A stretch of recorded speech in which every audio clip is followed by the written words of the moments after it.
I want to give you one example, dear. One example to show you השגחה פרטית. He asked a big question. You know מה זה השגחה פרטית? How you say in English השגחה פרטית? On an individual level. Yeah. Providence. On an individual level. Wait, I'll give you one story from 10,000 stories I have. One story from השגחה פרטית. I can talk from now until Yom Kippur. I want to tell you one small story. It's a big story. It's an unbelievable story, but it's true. You believe it or not, it's true. But follow me good. I'll try to say it in a short time. It's a very long story. One Thursday night was terrible accident in Bet Shemesh. It's a near city between Jerusalem and Tel Aviv. Now they're building religious city there. Anyway, in Bet Shemesh, two cousins, first cousins, took the car, they drove to Yerushalayim. On the way, they were hit by a truck. They both got killed. It was a funeral. The two brothers, the fathers, the two brothers, were sitting Shiva. One Baal Teshuvah, beginner, David Malka, one Baal Teshuvah became religious. He saw that the people talking, they stopped talking, terrible accident. It's a small town. He came to my office Thursday night, 8 o'clock. I was there with 5 people, me, my secretary, my driver. 5 people and his brother-in-law. He said to me, Rabbi Yagen, in Bet Shemesh just now happened terrible accident. 2 people, cousins got killed. And I told them to collect, to gather all the people in a big hall, 300, 400 people. You're going to talk to them. I said, please. The whole week I was not home. Thursday night I want to be home, help my wife for Shabbat, this, that. Once a week I want to be home. He said, Rabbi, I said to him, take Rabbi this, chief rabbi of the city, take this rabbi. He said, Rabbi, again, you good for them, they're not religious, they don't believe, come. My driver said, Rabbi, I'll take you. My secretary never came with me. He said, I want to come with you. I said, okay, let me go tell my wife. I'm not coming tonight home too. I went to my wife.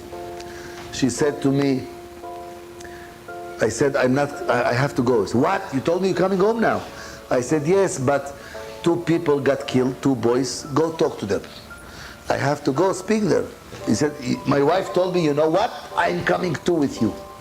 My wife usually doesn't come to lecture with me. It's until 2 o'clock at night. Why she has to hear me every day?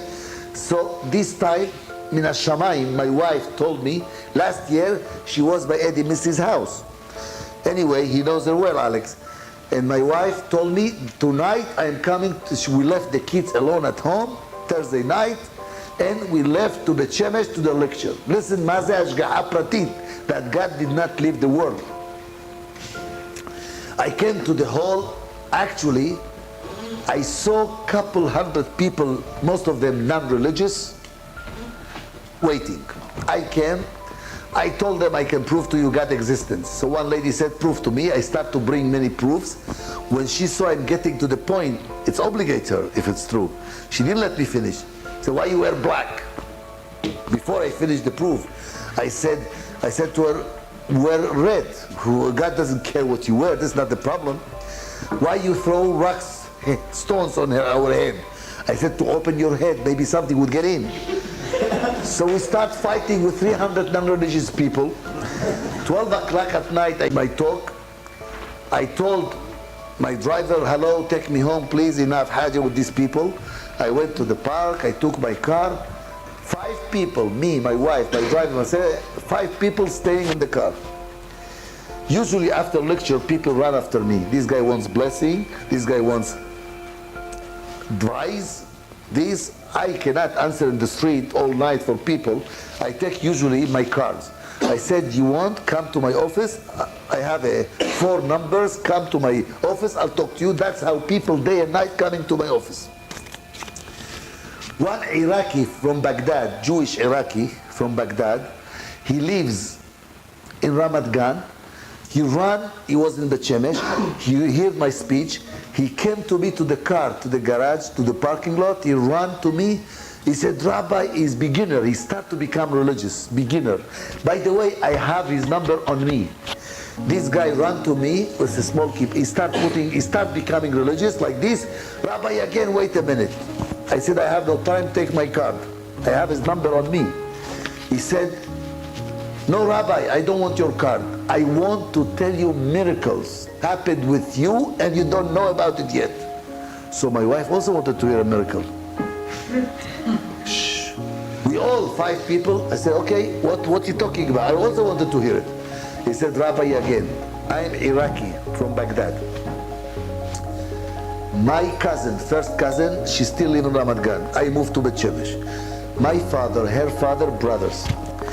Her father was a big tzaddik, was Gabbai, Shamash, Bet Knesset, opening the shul, praying. And she got married to a guy not religious. She left religion. No Shabbat, no Tefillin, no Nidah. She left religion. I want to tell you boys, even if the father was religious, if the son doesn't keep Shabbat, they burn the father in hell. If the wife doesn't go to mikveh, they burn the mother. Why you left such kids? Why you put them in the wrong school, the wrong road, the wrong education? Anyway, he telling us the story. Her father, may he rest in peace, passed away, died. He came to her in a dream 5 times in a row. He cried to her. He begged her in a dream. He did. He said, Sarit, when you drive Shabbat, they burn me in hell. They kick me from Gan Eden. When you don't go to mikveh, they burn me. Keep Shabbat. Do teshuvah. Repentance. Be better. She gets up in the morning, intelligent woman. She tells her husband, I don't know what my father wants from me. He said I should be better. I don't kill, I don't rob. But in 10 Commandments, there is another few things, not just not to kill, not to rob.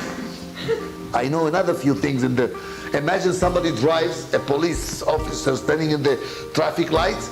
There is a red light, you drive on the red light. What you doing? I don't kill, I don't rob. See psychologist.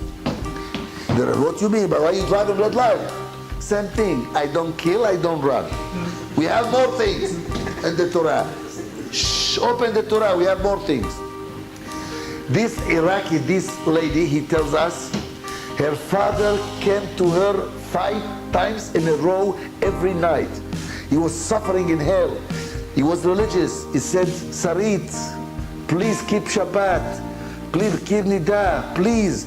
She said, I didn't honor the last honor. She put flowers on his grave, on the stone.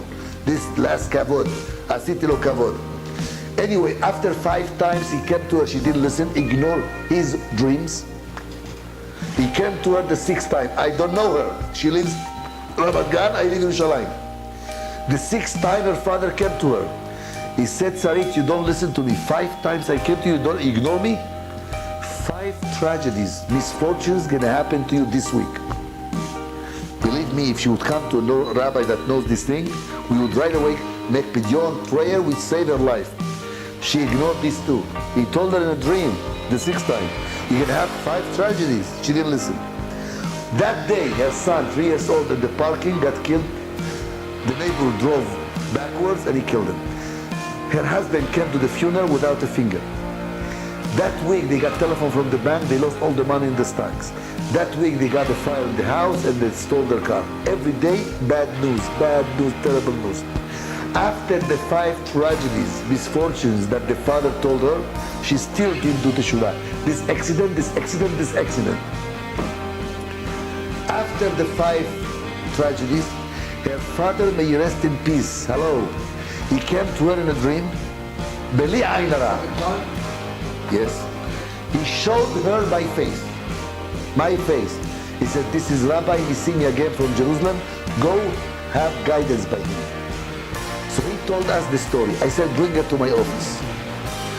After a while, I sit in my office, young lady comes, she sees me, she fainted. She opened the door, she saw me and I said, what? She said, it's a pity I came too late. I know 1,000 stories like this with myself, many stories with telephone numbers, with addresses.